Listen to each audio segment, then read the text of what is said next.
Today on Rappler.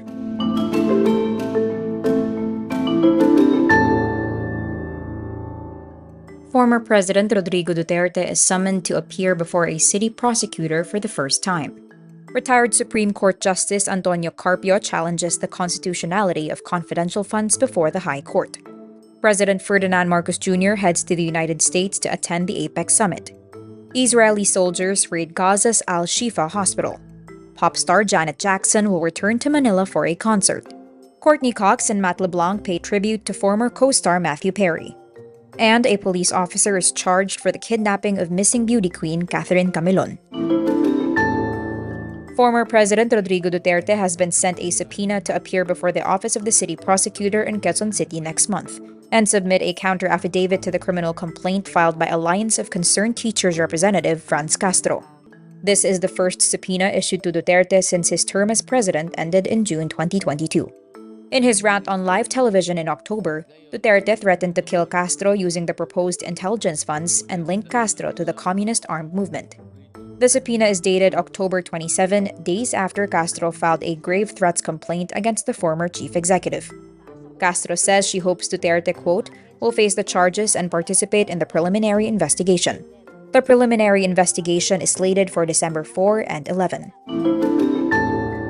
Retired Supreme Court Justice Antonio Carpio and fellow lawyers file a petition with the High Court seeking to challenge the constitutionality of confidential funds.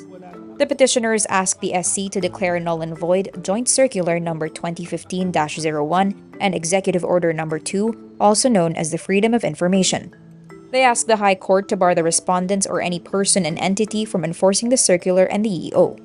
The grant and liquidation of confidential and intelligence funds are covered by Joint Circular No. 2015-01, dated January 8, 2015. The petitioners add guidelines on disbursing and liquidating confidential funds are unconstitutional. This is the second petition challenging confidential funds. Legal and economic experts recently filed a petition to declare unconstitutional Vice President Sara Duterte's confidential funds.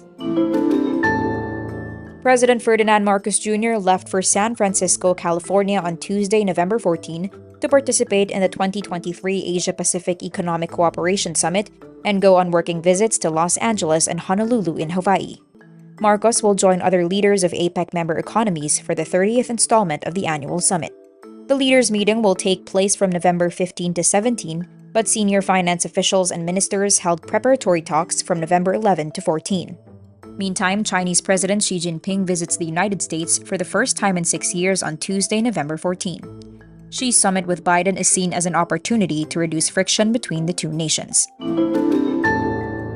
Israeli soldiers kill several Hamas militants at the outset of a raid on Gaza's Al-Shifa hospital on Wednesday, November 15, where thousands of Palestinian civilians, patients, displaced people, and medical staff have been trapped during weeks of fighting.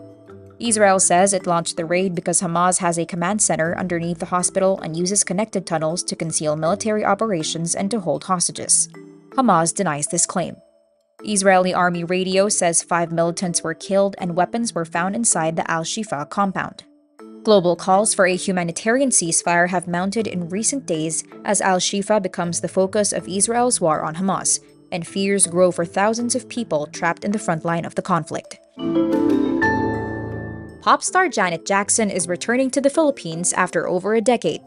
Local promoter Live Nation Philippines announces Janet is bringing her Together Again concert tour to Manila. The one-night show is set for March 13, 2024 at the Araneta Coliseum. Ticket prices and the seat plan have yet to be announced, but tickets will be available to the public starting November 25, 12 p.m. Members of Live Nation Philippines can secure their tickets early through the pre-sale on November 24, 10 a.m. The award-winning singer also shares the tour announcement on her social media, saying, "Can't wait to see you." March 2024 will mark Janet's first return to the Philippines in more than 13 years. Janet Jackson, 57, is best known for her hits That's the Way Love Goes, Together Again, All for You, Scream, among many others. Over 2 weeks after Matthew Perry passed away, his Friends co-stars Courteney Cox and LeBlanc take to social media to pen emotional messages to the late actor. Perry, who was best known for his role as Chandler in Friends, was found lifeless in the jacuzzi of his Los Angeles home on Saturday, October 28. He was 54. Cox, who plays Monica, the love interest and wife of Perry's character in the series, shares a clip of their characters on Instagram. She says, "I'm so grateful for every moment I had with you, Maddie, and I miss you every day." While LeBlanc, who played Joey, the roommate and best friend of Perry's character in Friends, says, "The times we had together are honestly among the favorite times of my life." Days after Perry's death, Cox, LeBlanc, and their fellow co-stars Jennifer Aniston, Lisa Kudrow, and David Schwimmer released a joint statement calling it an unfathomable loss. The police officer who allegedly had a relationship with missing beauty queen Catherine Camilon has been charged with kidnapping and illegal detention along with 3 other companions. The charges are filed on Monday, November 13, against the allegedly violent police major Alan De Castro, his driver and bodyguard Jeffrey Magbantay, and 2 unidentified men.